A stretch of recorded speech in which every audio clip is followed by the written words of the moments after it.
नमस्कार, R P किचनमध्ये आपलं स्वागत आहे. तर मी आज तीळ आणि शेंगदाण्याची पोळी बनवणार आहे. यासाठी ते 1 वाटीभर तीळ घेतलेले आहेत, 1 वाटी शेंगदाणे घेतलेले आहेत आणि 1.5 वाटी गूळ घेतलेला आहे. सुरुवातीला तर शेंगदाणे कढईमध्ये भाजून घ्यायचे. आता थोडे थोडे शेंगदाणे भाजत आल्यावर तीळ टाकून भाजायचे. तुम्हाला माझा व्हिडिओ थोडा जरी आवडला असेल तर प्लीज व्हिडिओला लाईक करा, चॅनलला सबस्क्राईब करा. सबस्क्राईब केल्यानंतर बेल आयकॉन प्रेस करायला विसरू नका. ऑलवर क्लिक करा म्हणजे माझ्या प्रत्येक व्हिडिओचे नोटिफिकेशन सगळ्यात आधी तुम्हाला येईल. हाईप या ऑप्शनवर क्लिक करून जे काही पॉईंट्स असतील ते द्यायला मात्र विसरू नका. तुमचे एक लाईक, एक सबस्क्राईब आणि या हाईपचे पॉईंट माझ्यासाठी खूप महत्त्वाचे आहेत. आणि छानशी कमेंट करा. चला रेसिपीकडे वळूया. आता इथं तीळ आणि शेंगदाणे भाजत आलेले आहेत, बघू शकता. जवळून दाखवते. आता एका प्लेटमध्ये काढून थंड होण्यासाठी ठेवायचे.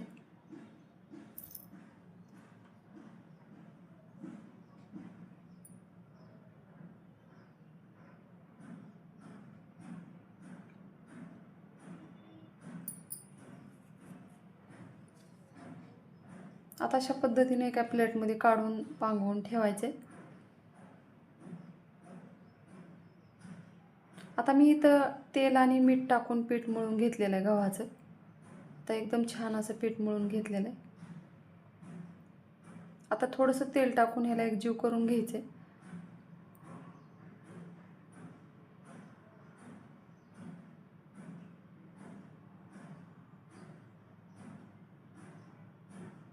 आता इथं पीठ एकदम छान असं मळून झालेलं आहे, बघू शकता या पद्धतीने. आता हे तीळ आणि शेंगदाणे पण एकदम थंड झालेले आहेत. सुरुवातीला तीळ शेंगदाणे एकदम बारीक असे वाटून घ्यायचे आणि नंतर याच्यामध्ये गूळ टाकून घ्यायचं.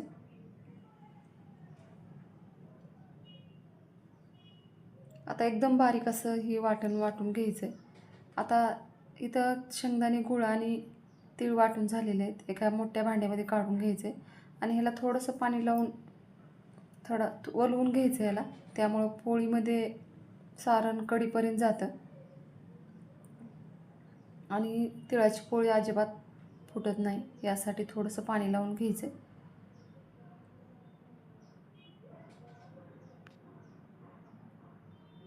आता या मिश्रणामध्ये पाणी टाकून घेतलेलं आहे. आता ही बाजूला ठेवायचे. असं मिक्स करून घेतलेलं आहे छान असं. आता इथं पीठ घ्यायचं आहे आपल्याला. एका हातात माईल एवढं छोटंसं उंडा घ्यायचं आहे आणि एकजीव करून घ्यायचं आहे आणि याची आपल्याला वाटी बनवून घ्यायची. थोडंसं पिठामध्ये घुळसून घ्यायचं आहे आणि अशा पद्धतीने वाटी बनवायची. आता ह्याच्यामध्ये तिळाचं आणि गुळाचं सारण भरून घ्यायचं. तर जेवढं बसेल एवढं बसून ह्याच्यामध्ये भरून घ्यायचं.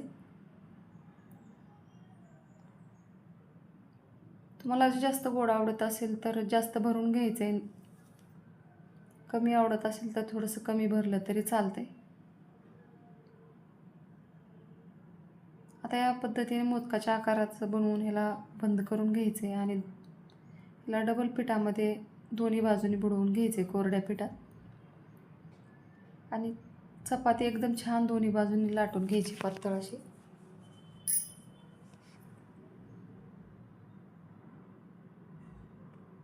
चपातीच्या एकदम छान असं कडा जास्त लाटून घ्यायच्या, कारण टम्म फुगते आणि एकदम छान पातळ अशी तिळाची पोळी तयार होते यासाठी.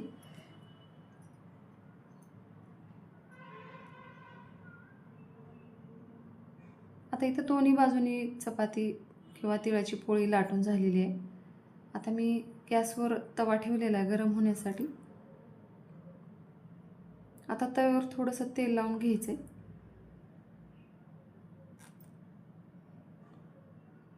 आता इथं तिळाची पोळी दोन्ही बाजूने एकदम खमंग अशी भाजून घ्यायची.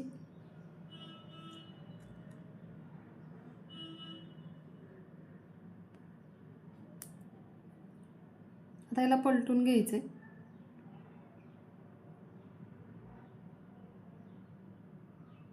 आता याला दोन्ही बाजूनी तेल लावून घ्यायचे. थोडंसं भाजत आलेस तर बघू शकता एकदम छान असं टम्म फुगलेली आहे आणि कढीपर्यंत सारण गेलेलं आहे तिळाचं. आता थंड वातावरण असल्यामुळं तिळाची पोळी बनवलेली आहे. एकदा नक्की बनवा. याच पद्धतीने मी सर्व तिळाच्या पोळ्या बनवून घेणार आहे. तर मी घेतलेल्या साहित्यामध्ये इथं मध्यम आकाराच्या 5 ते 6 पोळ्या बनतात. तर एकदा नक्की बनवा. आता बघू शकता याच पद्धतीने मी सर्व पोळ्या तयार करून घेणार आहे.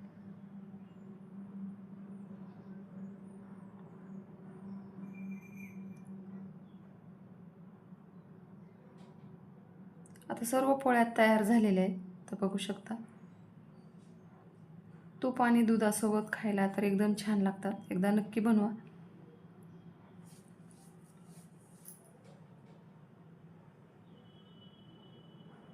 आता तुम्हाला दाखवत आहे. हे सारण एकदम कढीपर्यंत गेलेलं आहे. बघू शकता ओलवल्यामुळं या पद्धतीनं पोळी तयार झालेली आहे तिळाची.